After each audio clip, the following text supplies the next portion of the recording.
certainly looks like the Russians were behind it. Something that should never, ever happen, and we're taking it very seriously. It is absolutely atrocious and outrageous what Russia did in Salisbury. We have responded to that. Frankly, Russia should go away. It should shut up.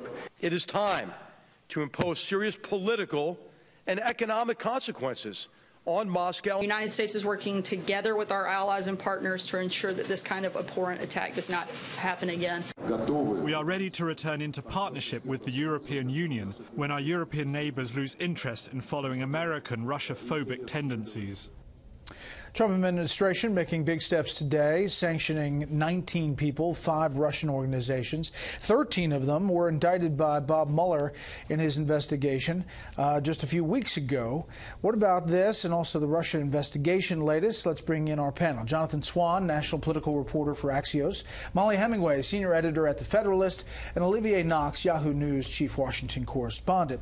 Molly, critics of the administration say because 13 of the 19 who were sanctioned by the administration today were from the Mueller investigation, that the administration is essentially saying that the Mueller investigation is A-OK.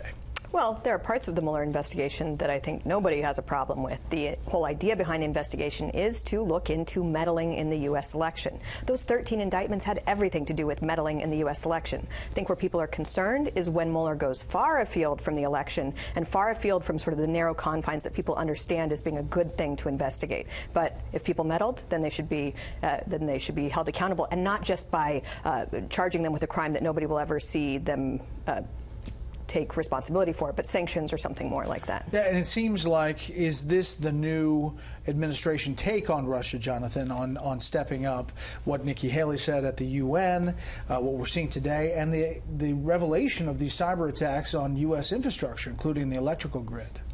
Yeah, I mean, Trump's instincts have always been very strong on Russia, which is that they are the key to solving the Middle East problem, a good relationship with Russia. But evidence upon evidence upon evidence has, I think, now maybe not totally changed his mind, but at least moved him away from where he was maybe 6 months ago. And certainly the team around him are fairly hawkish, particularly Nikki Haley. Here's Sarah Sanders today on friend or foe from Putin. That's something that Russia is going to have to make that determination. They're going to have to decide whether or not they want to be a good actor or a bad actor. I think you can see from the actions that we've taken up until this point, we're going to be tough on Russia until they decide to change their behavior. Olivia. So the sanctions they announced today are notable, but they're not huge. A lot of the people who were announced today were already under American sanctions, both under Obama and an earlier wave of Trump sanctions. What's really notable is the letter that accompanied the sanctions, that basically lays the election meddling at Vladimir Putin's doorstep. It says that the GRU, the main military intelligence service, was directly involved in the meddling. That's really important.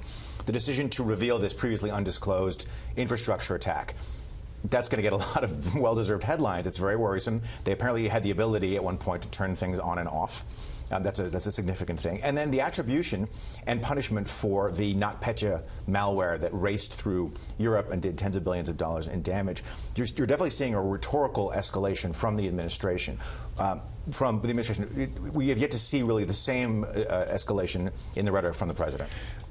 In the meantime, New York Times has a piece today about the Mueller investigation, saying that Mueller has subpoenaed the Trump Organization, demanding documents. In the subpoena delivered in recent weeks, Mr. Mueller ordered the Trump Organization to hand over all records related to Russia and other topics he's investigating. The Trump Organization has said that it never had real estate holdings in Russia, but witnesses recently interviewed by Mr. Mueller have been asked about a possible real estate deal in Moscow. The Trump Organization, meantime, Molly, is saying that they've been cooperating and that they've fully been handing over documents. So why a subpoena if that's true? Well, cooperation can go along with a subpoena. The investigation might want to be very particular about what they're looking for and make sure that they get everything, not just having it be a shared agreement. But again, there's a political question in play here that we have been spending a lot of time investigating collusion with Russia, whether the Trump Organization colluded with Russia to steal an election. I'm not sure if there's still a political appetite to just look for a crime until you find one. I mean, that's how you do things in Russia. Maybe it's not how you do things in America, where you decide guilt and then you just keep fishing until you can find something to string someone up on. At the same time, you heard earlier in the interviews Senators Grassley and Graham calling for another special counsel.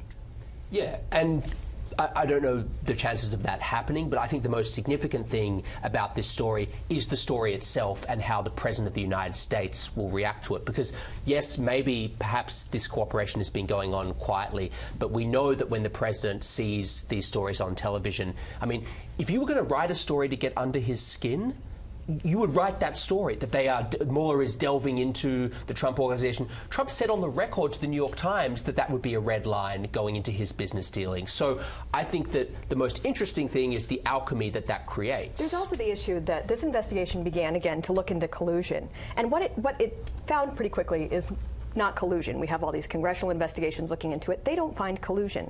But what they do find... Well, I don't think we know that with the Mueller.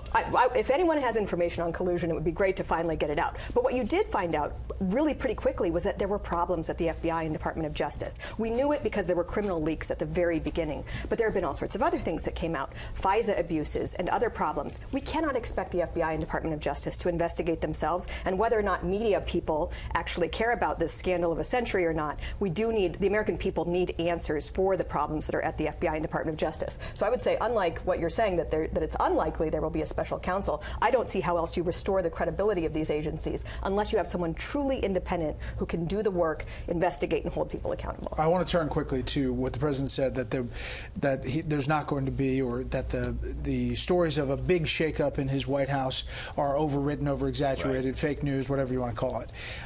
Clearly he's looking at making other moves. We just don't know when or how big. Yeah, last fall the President flatly denied, called it fake news when there were reports that he was working on a plan to replace Secretary of State Rex Tillerson with CIA Director Mike Pompeo, which is exactly what has happened here now.